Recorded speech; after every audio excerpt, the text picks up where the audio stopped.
नमस्कार। मैं सुनील कुमार आपका स्वागत करता हूं आपके अपने चैनल क्या ऐसा होता है में।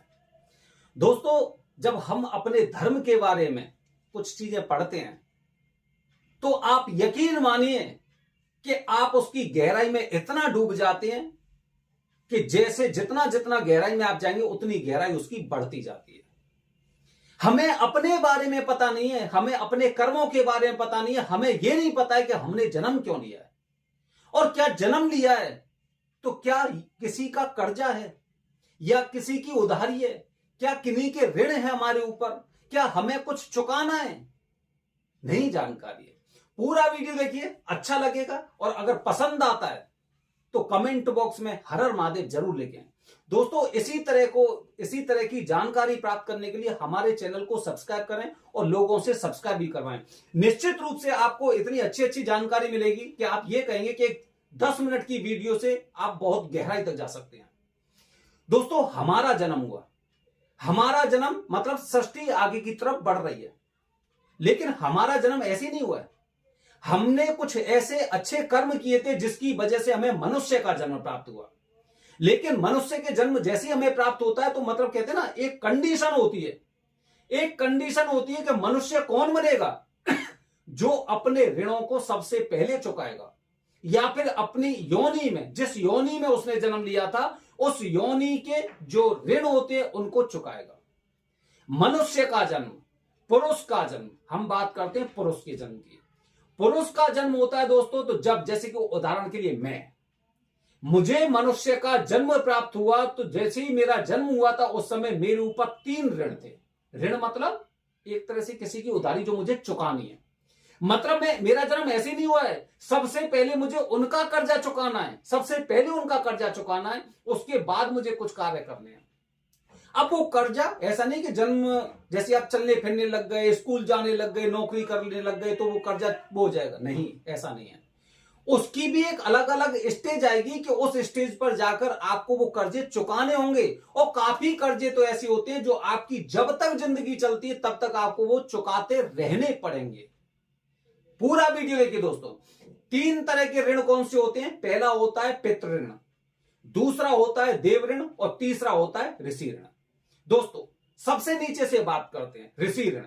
ऋषि मतलब एक तरह से, ऋषि ऋण का मतलब दोस्तों ये हो गया कि एक तरह, अगर हवन की बात करते हैं, हम जप की बात करते हैं, पुराने काल की बात करिए, अगर हम भगवान श्री राम, ठीक है, जो त्रेता युग था, द्वापर युग था, या फिर हम इससे पुराने जो क्या बोलते हैं उसे, सतयुग, भूल गया था भूल गया था, सतयुग की बात करें, त्रेता की बात करें, द्वापर की बात करें, ऋषियों को देखा था, हवन करते, जप करते, पाठ पूजा करते और शिक्षा भी देते थे।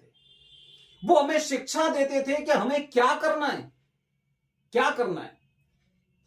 पूरी सृष्टि में पॉजिटिव एनर्जी भी है, नेगेटिव एनर्जी भी है, लेकिन क्योंकि प्रकृति किसी एक ही शक्ति पर टिकी नहीं रह सकती।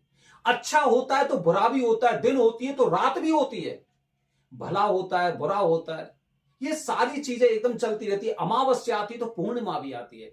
इसी तरह से हवन, भजन, कीर्तन, जप, तप और ज्ञान, ये आगे प्रसारित होते रहना चाहिए, आगे प्रसारित होते रहना चाहिए एकदम शास्त्रों के मुताबिक।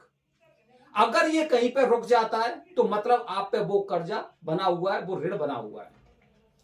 अब मेरा जन्म हुआ, मैंने कुछ ज्ञान प्राप्त किया, मैंने शिवपुराण पढ़ी, मैंने भागवत पढ़ी, मैंने गीता पढ़ी या कुछ भी पढ़ा, कोई धार्मिक किताब पढ़ी, उसमें से मुझे जो कुछ भी शिक्षा मिली वो मैं आगे तक भेजी, चाहे वो यूट्यूब के माध्यम से भेजी या फिर जो अपने उसमें नेटवर्क में लोग हैं उनको मैंने भेजी।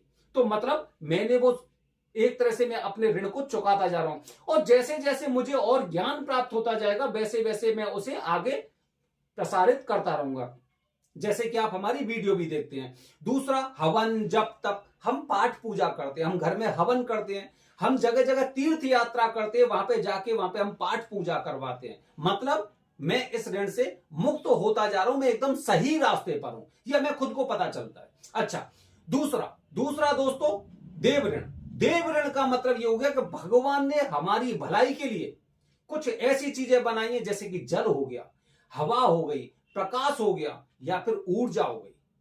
भगवान ने हमें ये चीजें दी हैं, तो इनको बनाए रखना, इनका संरक्षण करते रहना, ये हमारे ऊपर ये ऋण है, ये हमारे ऊपर ऋण है। हमने बहुत सी बार देखा, हम किसी भी तीर्थ स्थल में जाते हैं, वहां के लोग उसी में, जैसे उज्जैन जाते हैं, शिप्रा नदी हो गई, वहां पर आप हरिद्वार जाइए, आप प्रयागराज जाइए, गंगा जी हैं, ठीक है, त्रिवेणी हैं, यहां पे लोग स्नान करने के पश्चात उसी को गंदा भी करते हैं, उसमें साबुन के कपड़े धुल रहे हैं, अपने कपड़े, गंदे कपड़े धुल रहे हैं।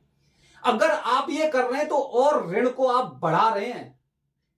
हमारी जिम्मेदारी क्या है कि हमें इन सब चीजों को साफ और शुद्ध रखना चाहिए। हम पॉल्यूशन कर रहे हैं, किसी भी माध्यम से अगर हम पॉल्यूशन कर रहे हैं तो इसका मतलब ये वो ऋण बढ़ रहा है।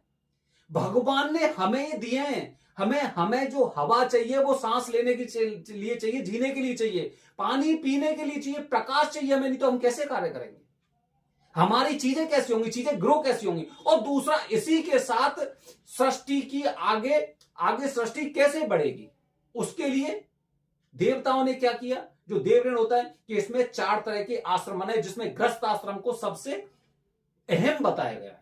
तो गृहस्थ आश्रम ही वो आश्रम होता है जिससे हमारे वंश आगे बढ़ते हैं, ये प्रकृति आगे बढ़ती है। तो अब हमने क्या किया, हम अपनी तरफ से किसी जो ये क्या बोलते हैं, जलाशय हो गए, नदी हो गई, इनको हम अपवित्र नहीं कर रहे, हम एयर पॉल्यूशन नहीं कर रहे हैं, हम प्रकाश को बनाए रख रहे हैं, ठीक है, वहां पे हम कुछ मतलब ऐसा कार्य नहीं कर रहे, और सृष्टि को हम आगे बढ़ाने के लिए प्रयास भी कर रहे हैं, ठीक है। तो इस तरह से ये देव ऋण भी खत्म हो रहा है। अब पितृ ऋण, पितृ ऋण दोस्तों, पितृ ऋण ये होता है कि जब हमने जन्म लिया तो हमारे जो पूर्वज थे, उन पूर्वजों का एक हमारे ऊपर ऋण, एक अंश हमारे अंदर है कि हमें उनकी सदगति के लिए हर प्रकार का कार्य करना चाहिए, हर प्रकार का कार्य करना चाहिए, उनकी आत्मा को सदगति प्राप्त हो, वो सदगति को प्राप्त करें। अगर शास्त्रों में बताया गया है कि उनको पिंडदान देना जरूरी है, तो पिंडदान देना है। अगर हमें कहना है कि उनके लिए तर्पण करना है, तो तर्पण करना है। ये कौन करेगा, ये करता तो कोई एक पुत्र होता है। जैसे कि हमारे दादाजी थे, वो अपने बाबा का करते थे, अपने पिताजी का, हमारे पिताजी हमारे दादाजी का करते हैं, इस तरह से तो चल रहा है। तो हमारे पिताजी हमारे दादाजी का कर रहे हैं, कौन कर रहा है, पुत्र कर रहा है।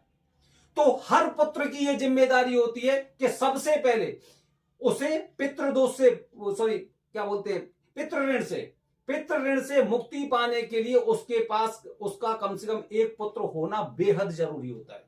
अगर अगर आपके घर में पुत्र है, अगर आप के परिवार में आपका कोई बेटा है, तो निश्चित रूप से वो ऋण आपका खत्म हो गया। अब वो ऋण तो आपका खत्म हो गया, लेकिन कुछ ऐसी चीजें जो एक अंश हमारे अंदर है, क्योंकि हमारे कुछ पूर्वज ऐसे भी होंगे जिनकी अकाल मृत्यु हुई होगी, जिनकी दुर्घटनावश मृत्यु हुई होगी, जिनकी बीमारी से मृत्यु हुई होगी, जिन्होंने किसी को सांप को मारा होगा। अब उनकी आत्मा को मुक्ति नहीं मिली है, तो उनकी मुक्ति के लिए, क्योंकि अब ये पितृ ऋण मुझे चुकाना है, उनके कल्याण के लिए मुझे कार्य करना है। चलो ठीक है कि उनको या हमें तर्पण करने के लिए, पिंडदान देने के लिए पुत्र पैदा हो गया, लेकिन उनको भी सदगति प्रदान करने के लिए पितृदोष की पूजा होती है। तो ये तीसरे ऋण के जो पहला जो पितृ ऋण बताया गया है, तो पितृ ऋण हम कब चुकाते हैं, जब हमारी कोई संतान हो जाती है, और पितरों के लिए हम पितृदोष की पूजा करते हैं, या फिर उनको खुश होने के लिए श्राद्ध करते हैं। श्राद्ध 2 बार किया जाता है, एक पुण्य तिथि वाले दिन, एक पितृपक्ष में उसी तिथि को किया जाता है। इस तरह से दोस्तों ये 3 तरह के ऋण होते हैं। इन 3 तरह के ऋणों से हर पुरुष को मुक्ति पानी चाहिए। कोई भी अगर एक इंसान ऐसा है जो अपने जीवन को जी गया, लेकिन तीनों ऋण में से अगर कोई एक भी अधूरा रह गया, तो उसके परिवार में खतरनाक पितृदोष पैदा होता है, उनके वंशज खत्म होते चलते जाते हैं, बीमारियों से, अकाल मृत्यु से, और आकस्मिक दुर्घटनाएं ऐसी होती हैं क्योंकि इनकी पीढ़ियां उस ऋण को चुकाए बगैर इस लोक से सिधार गई। इसीलिए हमने जन्म लिया है, इस प्रकृति में, सृष्टि में हमने जन्म लिया है, तो हमारी ये जिम्मेदारी है अपने साथ के सभी लोगों को ये वीडियो फॉरवर्ड जरूर करना, क्योंकि जितने भी पुरुष होंगे सबकी जिम्मेदारी बनती, चाहे वो किसी भी धर्म का हो। ये 3 तरह के ऋण अगर नहीं चुकाए तो आने वाली नस्ल जो इनकी होगी, आने वाली पीढ़ी जो इनकी होगी, बहुत खतरनाक दंड झेल सकती है। ये हमने शास्त्रों में पढ़ा है। अगर आपको विश्वास नहीं है तो मनुस्मृति पढ़ सकते हैं, उसमें साफ साफ लिख रखा है। बने रहिए हमारे चैनल के साथ दोस्तों। आने वाली वीडियो में बता रहा हूं भूत के लक्षण कैसे होते हैं। हर हर महादेव, हरिओम।